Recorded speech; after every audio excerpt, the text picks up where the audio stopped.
people, welcome back to the podcast. I'm Rhys the King, as always, and today we're here for the second podcast, and I'm so psyched for doing this, guys. You have no freaking idea, man. The first podcast seemed to come together really well, and I'm just super pleased with the response I've got from all of you so far. We have our first question in today, which is freaking awesome. So some of the things that I want to talk about just at the beginning of this, guys, is that this podcast, I want it to be really community based. So I want each episode to feel unique because each of you is unique. So each question you give me or each subject you give me is going to bring more interest for me as well as you guys into this podcast. And I don't want it to just revolve around one thing, which is the coolest part about what I want to do with this podcast. It is something different every time. So for you guys, hey, how's it going? If you want to hit me up, if you want to be able to ask me those questions or do anything, then you can do it in a billion different ways. This is now a video podcast as well, which is going on my channel alongside the episodes every time they're released. So if you're interested and you're not aware that I'm a YouTuber, you can go check me out at Rhys the King. All the links for these things are going to be down in the description of the podcast, or if you're watching a video podcast, in the description of the YouTube video, or SoundCloud, whatever you catch us on. Hey, how's it going? So you can hit me up in a whole range of different ways, guys. Pretty much you make the choice. You can probably find a way to communicate with me. But the best ones for me personally is if you hit me up in YouTube comments if you're watching the video podcast, or if you're listening on iTunes or SoundCloud, then hit me up in emails, guys. It's thepodcast1@gmail.com. I said it wrong in the last podcast, and the reason being, it was a test podcast. And honestly, I didn't set up the email before I made that podcast. It was kind of like this whole test thing for me. I wasn't sure if it was definitely going to become a thing that anyone would even ever experience. And yet, hey, I enjoyed it so much I ended up sticking it on the internet for you guys. And hey, listen, it's going somewhere. We're doing something with it now, and it's going to get more and more exciting, I believe, as we go on. And I know I'm hyping this thing to pieces, but I just feel really good about this. And I'm really excited to do something where it brings just all of us together. So, honestly, don't be scared. Hit me up with something. It doesn't matter whether it's a random question. It doesn't matter whether it's a cool subject for me to approach. I'm not scared. I'll talk about anything within reason. And it's a very slim within reason, guys.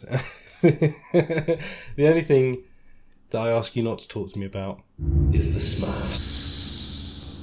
No, I'm joking. I've got no boundaries, man. Hit me up with anything. We can hit things diplomatically, and you can ask me my views and opinions on things, and I'll give you as genuine an answer as I possibly can.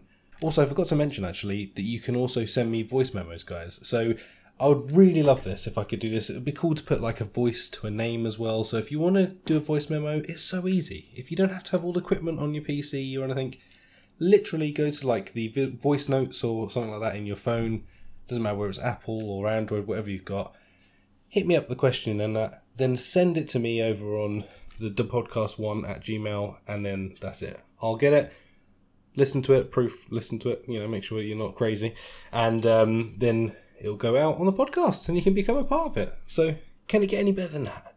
So this podcast is brought to you by you because of Patreon, guys. You guys over on Patreon already are helping support me. It's a very new thing that I've only set up very recently. But if you want to become a part of this and help sponsor essentially the podcast and the channel, then go over to Patreon. There's a few cool rewards. You guys also get early access to the podcast as well. You're going to get it a day earlier than anyone else. So if you want to be like an eager beaver and get in there and listen to it early, very cool way to do that. And you can do it for as little as $1. There's other rewards and tiers. All you have to do is have a little look. You'll find them. And I think you'll enjoy most of them. It's just a nice place to collaborate and also have a little look into what I do on YouTube behind the scenes. I'm trying to keep up as much as I can on there, where it just kind of gives you a bit of insight into what I'm doing, what I'm thinking about doing. Like this whole podcast experience, that came out of me talking on there a little bit about it and then me making my choice, releasing the first episode to the Patreons to be able to have a little listen and see what they thought. So you just don't be scared. Come across, give it a little check out. If you are watching the video podcast on the channel, then you will notice behind you there's an animation that's been made up. And this I love. I literally love this animation. It's just a looping animation, but it's just fucking fantastic. It really looks cool, and it gives you guys a little something interesting to look at if you have it on in the background, because I'm imagining if you're listening to this via YouTube, you're probably minimizing this window. But nonetheless, man, just have a quick goosey ganders at it, because I think it's freaking awesome. And I want to say a big thank you to Humberto. I'm sorry if I've slayed your name, dude, but man, you know, I'm an idiot. But no, seriously, guys, the animator who made that for me is really, really cool. I found him through Fiverr. I was scanning through and I saw some of his work and I thought it looked fantastic. So it led into me then speaking to him. Turned out to be a super cool dude. Listened to everything I wanted. Really, really fun to work with. So if you're interested in taking a look at anything this guy has to offer, then I will put all the links down below in the description. You can check that out for yourselves. And I would like to also just say one big thank you to him, because he was a pleasure to work with. So thank you, bro. I know you're part of this podcast as well now. And yeah, your legend will live on forever until I probably come to you for a new animation in some period of time. Anyway, everyone, let's all have a little mini round of applause together. Legend. That's not something I'm going to be bringing to the podcast, that weird little applause thing. It's just, honestly, I didn't know what to do with my hands for a second, and it's what happened. Okay? We're going to move on. We're going to move on. We had our very first comment, and I am really excited about this. The first comment comes from Patreon, and it is from Mr. Steve Kimbry. And he said you could talk about Telltale. I don't think I've spoken to you about this since it happened, and I'll be interested to see if you've seen anything else about it and how you feel about it all collapsing. I know you've played a bunch of them, which I have, but I get the impression that you were liking them less and less as they went on. Maybe that's something everyone felt and the reason it closed. Also, what's the deal with The Walking Dead? Are they finishing it? So this is going to lead us into two subject matters, which this is a great question. Thank you, Steve. It's going to lead us into two parts of this podcast today. First and foremost being the Telltale, as Steve asked about, for my opinion on that and a little bit of backstory on it. So if you guys aren't aware of the situation, or you are aware of the situation, I'm going to hit you up with some stuff. Some very, very cool news that's coming out about this. And also we're going to be talking about The Walking Dead, and is it coming to an end? ... Well, you have to stick around and find out, guys, because we've obviously got some other bits to talk about as well. One subject that I want to bring to the table, which we spoke about in the first podcast. If you've missed it, go check it out, of course. I'll leave a link in the description. It is Shane Dawson. Now, Shane Dawson is doing a series currently on whether Jake Paul is a sociopath. Is he a sociopath? Ooh, can we make it as dramatic as possible, please? Anyway, I'm going to continue on from what I spoke about in the last podcast. If you missed it, like I said, just go check it out, because it'd be really cool. If you're following along with this story as it's dropping, and holy moly, there is a lot of you following along with this story, because just 16 million views, 16 million views per video. That is crazy numbers. I mean, crazy numbers. But then when you think about it, you've got everyone on the internet speaking about it. So, you know, it's going to get some attention, and more for the guy, to be honest with you. Shane Dawson seems to be a lovely person. I don't think he's got a bad bone in his body, which is kind of makes it, I think that's kind of what makes it appealing. We did speak last week about some editing choices that he'd made in the first few episodes that were a little bit risky and kind of over-dramatised the subject matter that kind of shouldn't be over-dramatised, which is, you know, mental stability and just anything to do with mental health in general, okay? Now, going into what we've had released so far, this week we've had 2 new videos, one featuring Nick Crompton, and one where we actually got to see Shane Dawson with Jake Paul himself, which is, I think, kind of what everyone's been waiting for in this situation. What makes it interesting about him meeting Nick Crompton is he actually hasn't spoken out at all about it. And a little, like, you know, knowledge for you guys, if you don't follow this, or if you're not aware of who Jake Paul is, and if you don't know who he is, wow, you are so lucky to not have that in your life. But as a YouTuber, I'm unfortunately have to be fairly aware of everything that's going on, especially with the really big boys, because as we've proved the last couple of years, it takes one bad egg on YouTube to pretty much bring the entire platform crashing down around us. Adpocalypse, anyone? Yes, pretty much cut my earnings in half like 2 years ago, and then again about a year ago, so we're not left with much. But hey, that's a YouTube issue. We're on the Shane Dawson thing right now. But yeah, what's super interesting is Nick Crompton is pretty much Jake's right-hand man, which means he's in charge of pretty much an empire, because they run Team 10. Team 10 is a bunch of different YouTubers, big YouTubers, all making lots of monies and bringing it into Team 10. I'm pretty sure there was a 20% cut on every single YouTuber who was a part of Team 10, which then went back into Team 10 to fund it. They all lived in one big house, pretty much a crazy house. There's too much to even go into to explain all of that stuff, man. Yeah, I said explain instead of explain. Hey, sue me. Anyway, so Nick Crompton, right-hand man, super important and integral to the whole beginning journey. Nick Crompton is a fellow Brit, actually. God only knows how he managed to nail the job over there, because he's fairly young as well. So to take over, pretty much running everything over there was mad. But anyway, he's speaking out about it in the episode, and he kind of he confirmed about 50 times throughout the interview that he had Jake Paul's permission to speak out. And the reason that he had to get permission to speak out is because he quit Team 10, walked away from Jake Paul, and now is pretty much shunned from them lot. No one's speaking to him, really. But he still felt like he couldn't give away the truth behind everything or talk about stuff. In my opinion, this is how I felt with it anyway. So, yeah, it's kind of interesting to actually see this guy on camera and talking the way he was, and not in something that's clearly staged or scripted video or anything, which kind of is a weird insight. It's kind of funny when you're watching this. You really feel that fly on the wall sort of feeling, you know. But anyway, he came out and he pretty much openly admitted that a lot of pranks are staged and faked. I mean, holy crap! I don't think it takes a genius to work that one out. But, you know, what it leads you to believe is this person, Jake Paul, who everyone seems to think is crazy and just absolute mad lad and reckless and a bit of a douche. What it means is suddenly you start to look at it in a different light. Because if you realise that everything's fake that they're doing, does that mean that the Jake Paul that is purely presented on the internet is as fake as that? I don't really know. This is where it starts to get interesting. Later down this story, I'll go into it a little bit more. But yeah, he pretty much admitted that.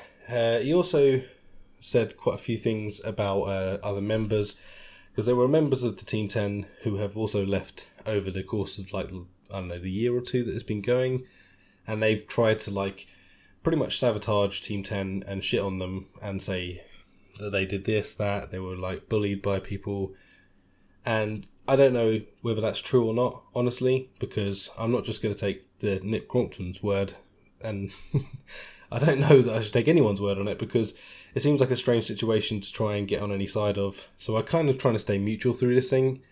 And yeah, I mean, the whole interview is pretty interesting. I would well and truly recommend you go and give it a look, especially if you're following along with it and you haven't caught up yet. Go check it out, well worth doing.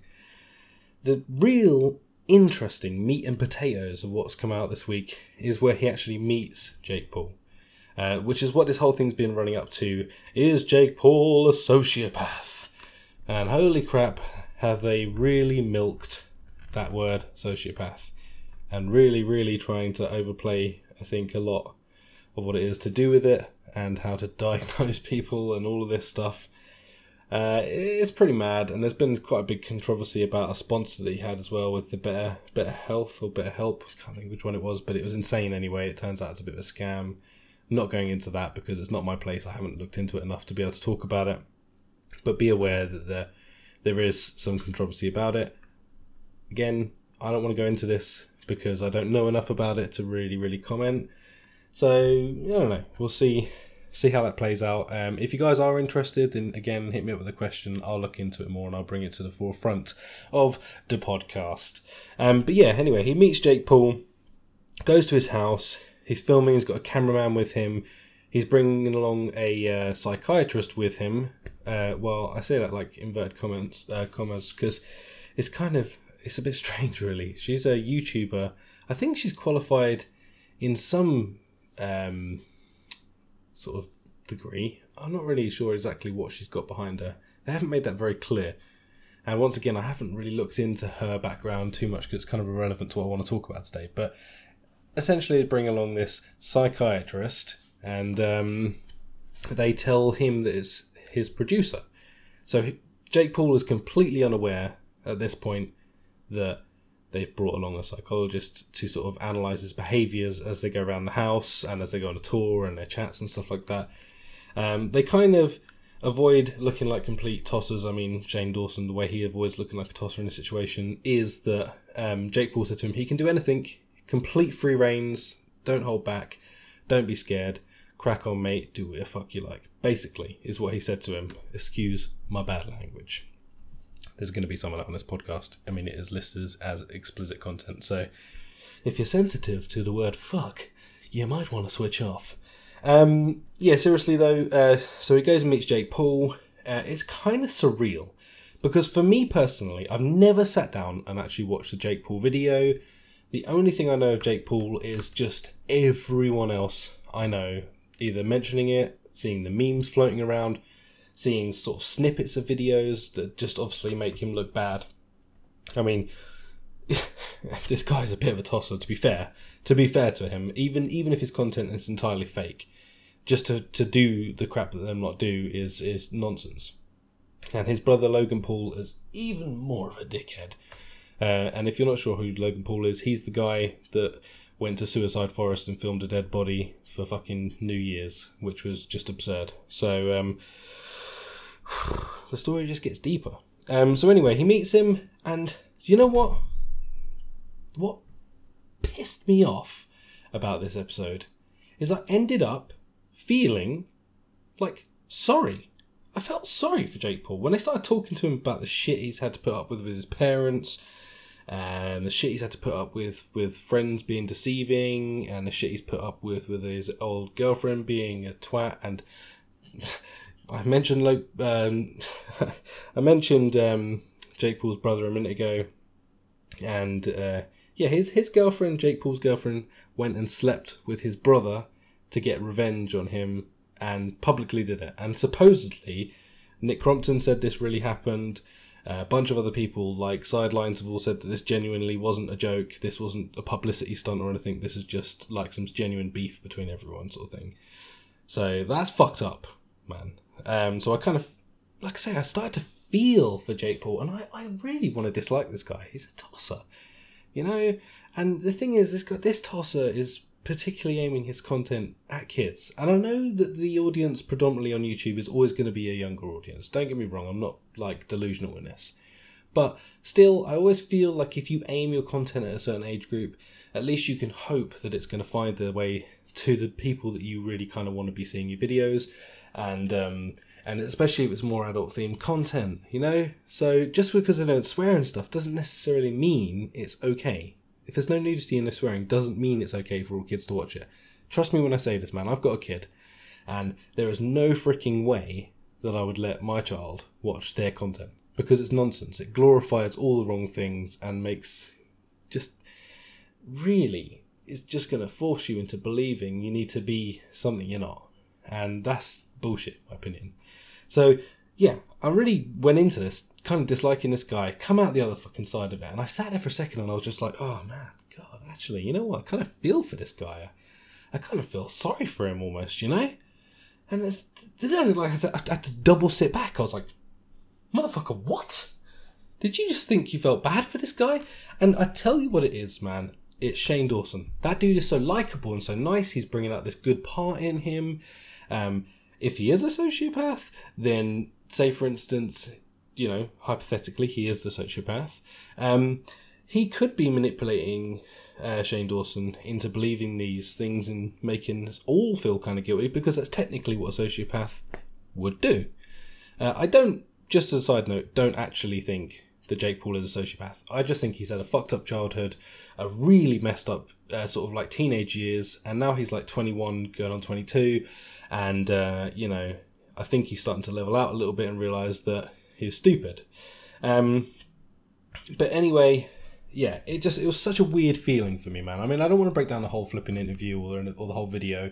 I think we've spent enough time on this subject as it is, but it's just weird how sometimes you can be manipulated into feeling a different way, and it's not necessarily like bad manipulation. It's just, I don't know, man. I don't know. I always think people are vulnerable in situations like that, and I think my biggest problem is I'm like an empath type thing, you know, like minus like this, not make this ridiculous sort of thing. But for me, that's probably a good way of describing it, because emotionally I attach to people when they're sad or something. It makes me sad and I want to make them feel better. When people are very, very happy and bubbly, it instantly makes me happy and bubbly. I really play off other people's emotions, and it's kind of like, it makes me feel either their pain or their happiness in an extreme way, sort of thing. And that's kind of how I've always been, always growing up. I'm always the kind of person who'll sit there and listen to your problems and try and help you, because it's just kind of the person I am. And it's just, I think that's the thing with this, is it's playing on my weaknesses like that. Well, actually, I say weakness, it's actually a strength. I'll take that as a strength. I'd rather be someone who has too many feelings than not enough. And it's not saying I'm emotional, because I'm really not. I'm actually pretty, I don't want to say dead inside, but man, I'm just like the kind of person who just gets on with life, and I'm always the kind of person who'd rather smile through anything and just get on with it. Like, it's very rare for me to be super down about much, because I always think, and this is something that my mum taught me when I was young, is just like, smile, man. No matter how bad stuff gets you down, no matter how shit life gets, leave a smile on your face, try and always cheer yourself up, have a laugh, and, you know, it's kind of what we live for as people, to have fun, you know, and enjoy life, no matter how bad or shit the situation is. It's the same as if you're at work or something, right? If you're having a laugh, work suddenly feels a lot better. If everyone's grumpy shit around you, then it doesn't, you know? But so I think, like, my feelings towards all of these things all play into one part of actually ending up feeling guilty for Jake, and it makes me sick. I don't want to feel that way, and I remain to this day at this point still feeling like the guy's a bit of a tit. But I also think that if I actually had been filmed doing everything that I was doing at like 17, probably would come off as a bigger tosser than I do currently. So hey, I think we can all probably say that within reason. So yeah, interesting stuff. There's still I think 1 or 2 parts left of this to come out for the Shane Dawson interviews with Jake Paul, so we'll watch eagerly, and I'm sure I'll end up talking about it on the next podcast. And I know some of you may not be interested in this or even know what I'm talking about, so feel free to go and give this a woogle after we're finished, and kind of look into it. I recommend, no matter who you are, to just give these videos a little look, because it's entertaining at best and insightful at worst. I don't know. But anyway, guys, let's move into our first subject that was suggested by Steve, and let's talk about Telltale. Now, Telltale, a game company that is just, or was amazing in its heyday. A company that I feel made some horrific choices in its journey, which inevitably led to its failure, I guess, is probably the best way of putting it. And yeah, it's kind of crazy. I mean, I've been playing Telltale games on my channel for, like 2.5 years, since I played the first Walking Dead game, and I literally adored everything about the first couple of Walking Dead games. They were fantastic in like every way, and they just steadily went downhill from there. And I think this is what happened for me, right? Telltale made some fantastic games. They made a couple of crap ones at the beginning. Then they made some really fantastic ones with like the Walking Dead franchise. And in my opinion, also The Wolf Among Us was fantastic. Why they never got around to making a second one sooner is beyond me. And then they flip and announce that they're going to make a second one. And obviously a few months later, they go bust. Shut down. Ain't going to happen basically. And my personal feelings on that is they made too much shit content, dude. They made all the Guardians of the Galaxy, which were okay, but they were pretty pants. And you could tell it was just a cash cow because of the name, and they had been given the ability to make these franchises, like Batman as well. And I think the Batman game wasn't too bad, I'll be honest, but it was too samey. They didn't update their engine at this point, so like lip sync was always so bad in that game, and it's very off-putting when all you're doing is watching a movie essentially and choosing your path. It's kind of like getting a book from back in the day where you get an adventure book and it'd be like, turn to page 34 if you want to follow down the path, turn to page 68 if you want to turn left, and you get these choices, although it's all dressed up to make it feel like something's going to happen completely drastically different, it really doesn't. No matter what choice you make, you still pretty much end up at the same end result anyway. But if you're enjoying yourself on that path, no matter the fact that you're still going to get to, Z in the same way that you would do if you took a completely different path, it doesn't matter because you just enjoyed yourself and it's a good quality story that made you feel like you were making a difference. So, it was good. But with that stuff, I always felt like it was just getting worse and worse. And I actually quit out of playing Batman. I quit out of playing Guardians of the Galaxy after doing a couple of episodes of each of those. I decided I wouldn't put them on the channel anymore because A, I didn't want to waste 2 hours of my life playing the game because I wasn't particularly enjoying it. And B, I just felt like you could feel the fact that they were trying to grab money out of those games. And I was just like, dude, just focus on what you're good at or start a cool new franchise or something, do something original.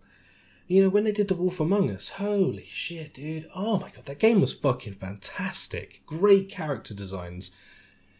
Just a great reimagining of an entire universe. It's fucking awesome, man. And the same with The Walking Dead. They did such a good job to not have to follow the main characters from the comic books, and reinvent the whole place. And they did such a good job with it. It was so much better than like the spin-off show, Fear the Walking Dead did when it, the spin-off show was made for Walking Dead. And that was shit, in my opinion. And I don't think it got any better. And I think it's gone pretty much downhill since then, with a few shining moments. But yeah, it just felt like it went really bad. And then you had this weird spin-off universe that was the Telltale Walking Dead game that came out prior to this final season. That was a little bit, we kind of had a little bit of Clementine in it, but we didn't play as Clementine. We played as a different character, and it just felt like so wrong. And I enjoyed it, and it was suspenseful and stuff, and but it just felt wrong because I want to play as Clementine, this character I freaking built up for all these years, And then, hey, finally they released this final season. One episode comes out, boom, we hear that it's gone in the shitter, and the company is now falling to pieces. Now, I can tell you a few reasons behind why this is. One of them being what I've already suggested, that they released too much cash cow games and didn't actually get the cash back for it. Or it could be possibly the fact that they keep letting people play the fucking game early and putting it out on YouTube, before it's even out to buy. And then people watch it, and if this game exists that will be still the same result from start to finish no matter who plays it, with just maybe a few extra scenes that you haven't seen or whatever along the journey, but nonetheless you're still getting from A to B, that's the thing. So I think with that people already knew what's going to happen. Why are you going to go spend 15-20 quid when you've already seen what the outcome is? It's not like you get to have this whole run around, look around places and adventure it differently to how the last person did. You're just going to play the same thing. So a lot of people are very content with watching Telltale games, just watching them, not playing them, And it really lends itself, obviously, to Let's Plays, and it really, really lends itself to streamers, because people can get interactive with it. So I don't think they were selling the copies that they should have done. Even on the games that were great, they still weren't selling the copies they should have done because they made some mistakes. Personally, I feel like if Telltale had put a full embargo out, i.e. don't give it to anyone, let everyone freaking buy a copy. Don't give anyone a copy for it. I mean, Telltale were big enough at this point to not feel the need to have to give copies away to big YouTubers or whatever. So, I just don't think it's the right marketing scheme for it. It should have been handled differently. They would have sold more copies if they just had based it on the hype. I just don't know, man. So anyway, it went in a shitter. They ended up firing 250 employees, some of which had been hired only a week before this fucking, culling happened. And I think that's disgusting, because there's no way they wouldn't have known about it. I think as a company, Telltale have let themselves down big time, which is a real shame, man. And I have seen so many of their staff that have been fired really slagging them off. And I think that's... God, man. That's some bad blood you're leading off on, man. And it's not a good thing at all. But they released the second episode as they already had it ready for us. And it was pretty much deemed to be the last time we'd play as Clementine, because everything was shutting down. And the only thing they're working on with a very small group of people is a new Minecraft thing. God only knows why you wouldn't focus on the Walking Dead first. But hey, that's pretty much been their problem in the entirety of the time. To be honest with you, they would have been better off keeping a small team to create the new Wolf Among Us 2, which could have made them a fucking fortune if they had marketed it correctly. But hey, no, Minecraft, it was famous fucking 5 years ago. I know it's still big, but is it as relevant as something like dropping a game that's been anticipated for 4 years? I don't know. Who knows? I do, because I just told you. But hey. God knows, man. But anywho, we now look like after, a month or so, that we actually might have a saviour. A saviour has come in. A little telltale angel has landed upon their shoulder and said, "What's up, dude? I want to pay for the rest of this game to be made." And that dude is the legend, the one and only Robert Kirkman.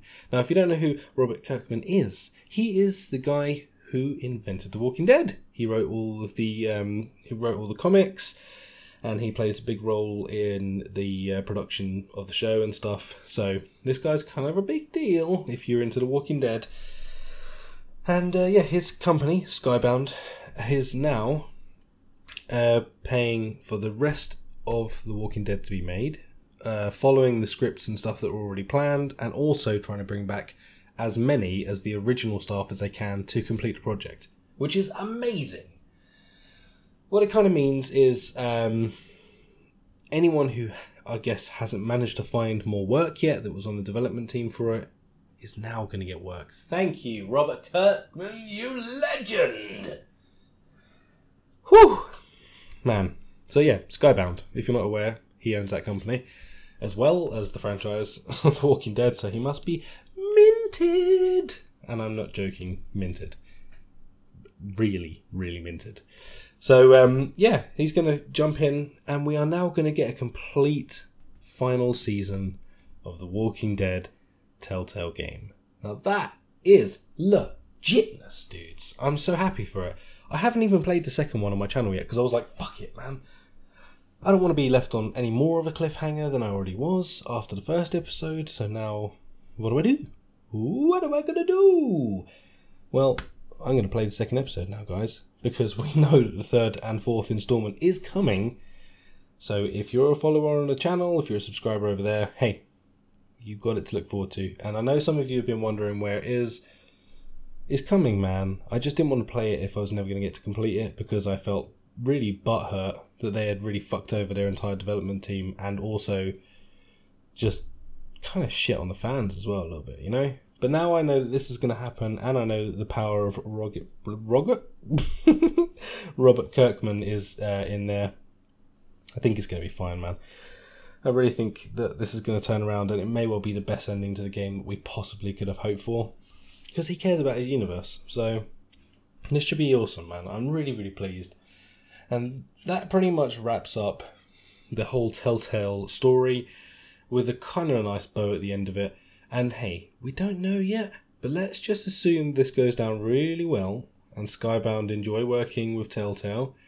Maybe, just maybe, we can revitalise Telltale off the back of the sales for the final half of this thing. And maybe just maybe they'll make Wolf Among Us 2, if we're lucky. I mean, that is purely my speculation for the Wolf Among Us part of it. But I beg ye, Lord of the Telltale, bring us the second part. I hope. But hey, I'm sorry, man. Just losing my shit over here. So yeah, that's going to lead us into the final part of today's podcast, which is some more Walking Dead. This has obviously been pretty huge news, and I've left this to the end for a reason, because if you guys are sensitive to spoilers, there are going to be 2 very minor spoilers. No, I'm lying. They're going to be fucking huge spoilers. If you're a fan of the show and you don't know anything, I'm actually going to ask you, man, hey, please turn off now, okay? Leave a fucking 5-star review wherever you got this podcast from, telling them I'm an awesome chap and I will love you forever. Leave me a question any way you can. Even email it to me, voice memos, and then call it a day on this podcast, because you guys don't want me to ruin anything for you and I don't want to be responsible. So can we just get a spoiler warning? Spoiler warning! Spoiler warning! Spoiler warning! That's right, guys. I've warned you, okay? From this point on, we're in open fields of spoiler seeds that have been growing out of the ground for several years and now are just ripe enough to burst into a gorgeous flower, okay? And that flower is a flower of spoiling, and it smells like egg. Gone off egg. That's what spoilers are, okay?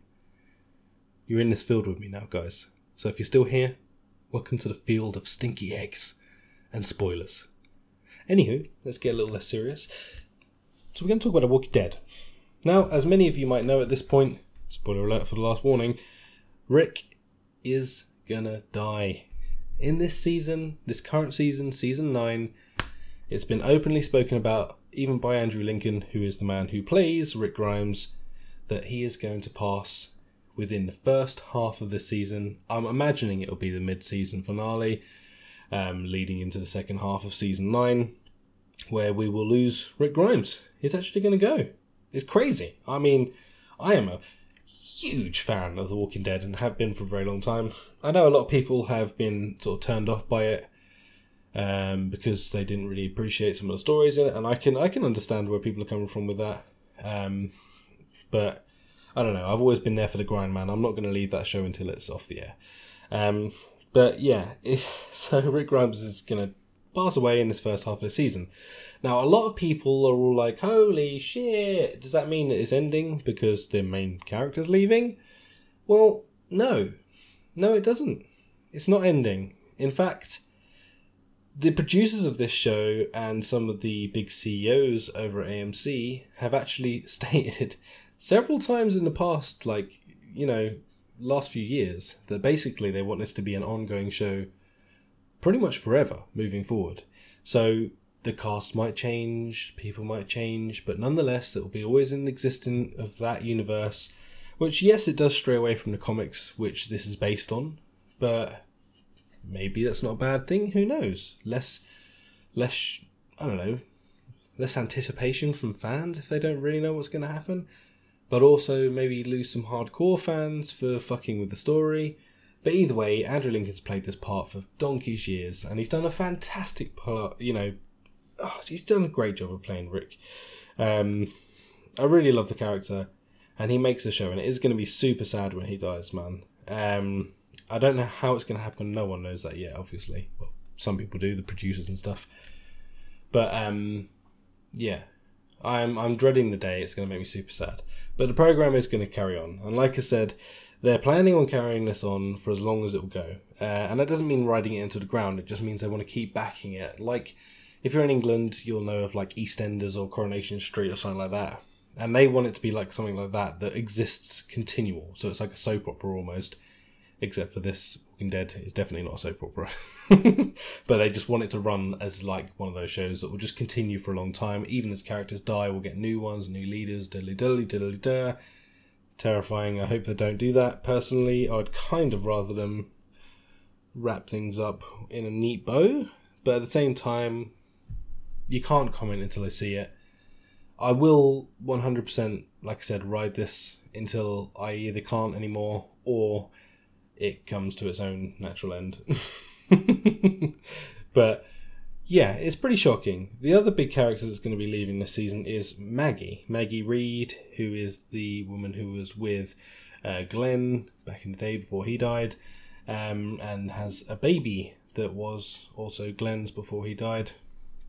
Well, still is his, you know what I'm saying. But yeah, she is also going to be dying this season. We have not had it fully confirmed, I don't think, what part of the season, but she's looking like she's going to pass away as well within the show. So that's two pretty big characters, original cast characters, going away. And that led into some other stuff, which is, well, who's going to be the leader?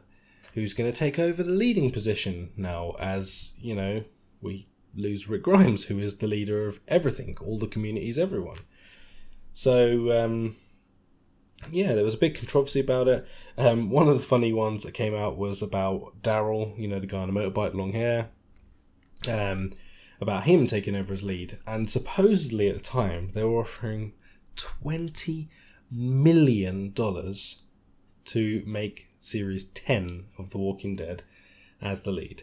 Now, as it turns out, this has actually been denied by Norman Reedus, who plays Daryl. It has been denied, and he said that it's not true, it's not 20 million, but they haven't said that he's not going to take the lead role. I don't see it myself personally. I don't think he's the man for the job. I think he's amazing at what he does, but he's like your strong silent type, not, in my opinion, like someone who's going to take charge of all the communities and look after everyone and, I don't know, be entertaining to watch, take down bad people and whatnot. So, I don't know. I'm really undecided. I watched the very first episode literally last night of Series 9. And I got to say, it was actually a really good episode. We've come back to a place that is just so much more satisfying to watch than the whole Negan storyline. So, it's really cool. I'm very, very excited about it. And like I say, I am honestly a genuine fan of this stuff. It's just so much fun to watch. And I think I really love the zombie thing, you know. It's such a cool thing. It's just fun. So yeah, £20 million, dollars, sorry. Apparently not true, but who's to actually say whether it is or isn't? I don't know. You don't know, do you? Yeah. So interesting nonetheless. But yes, The Walking Dead is not coming to an end anytime soon, supposedly. So we will really honestly have to sit back and wait and see what happens. But I don't think AMC is in any hurry to lose their highest grossing series that's pretty much ever existed. I mean, bear in mind, Walking Dead in its heyday was far exceeding the views that even Game of Thrones or something gets. And it has been diminishing in views lately, but a big thing to take note of is everyone streams everything now. Like, legitimately, I'm not saying about stealing streaming, I'm talking like everybody streams stuff on iTunes, and the ratings that they put out are for TV ratings, not for streaming. And as a younger person, or the younger generation of people, and I'm imagining this is probably like your older 40s to 50s that are dealing with these figures, they might not understand that or something. I don't know. It just seems crazy to me. But everyone's streaming. No one really watches live stuff anymore. Do they? Do you guys? Let me know, man, because I don't. I consume all of my television through my Apple TV, which is consistent of Netflix, Prime, and buying and watching movies and TV series directly from iTunes. So I don't really watch any TV. Like I say, it's just unheard of. I don't really know many people that do, apart from like watching your Britain's Got Talent or America's Got Talent type programs or something like that. I don't think a lot of people are watching that kind of crap anymore. Mind you, there's a huge following for reality TV. Not me, personally. But I guess that sort of stuff is what keeps TV flowing now. Oh, I don't know, man. I'd rather wait a day and rent it on iTunes. But either way, the thing is, Walking Dead is not coming to an end. And thank you so much, Steve, for bringing us this question and feeding this podcast sort of stuff to talk about. And this could be any of you guys. You know, honestly, please don't hesitate. You know, the more of you that comment, the more subjects I'll talk about, the more things I can bring to the forefront. Even if it's a short thing like a simple question, I can bring it into it and answer it, and it's just going to be cool, man. So we honestly, at this point, we don't know what the next podcast is going to be about. I can tell you that the next podcast will obviously be me talking a little bit more about the Shane Dawson thing for the final time, because it'll be the final episodes out by the time the next podcast comes along. And then I can put that to bed. Yeah, I just need you guys to chuck those things in, and all it's going to do is put, sort of like fuel for the fire. And like I said, just don't hesitate. You've got so many means of doing it. It's super easy, and just don't feel silly. There's anything that's on the table.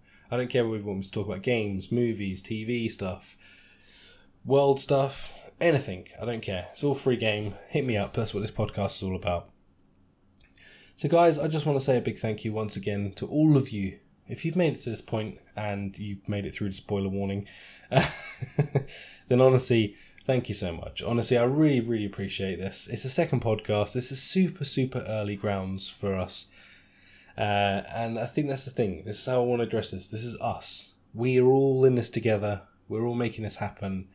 And as I've said at the beginning of this, if you guys do want to support this, you can go visit Patreon. You don't have to, but like I said, you get little rewards back for it, and also it really does help out the production value that's going to go into this podcast. There are some items that I want to be able to replace. I want to be able to get a better microphone, better mixing deck, and it's just going to lead to higher production quality. That's where the money's going. So there's an option for you if you want to be able to help out. That would be fantastic, and of course appreciated more than you'll ever know. Guys, can't believe it. But this is finally the end. So I will catch you in the next one to talk about whatever you guys want me to talk about. Other than that, guys, check out the description down below. There's a bunch of really cool stuff in there. And yeah, it's going to be cool. Let's check it out. Go check it out. There's loads of cool shit down there, crying out loud. My YouTube channel for one of them. Hey, daily content. Okay, guys, I will see you in the next one. I've been Rhys the King. This has been the podcast.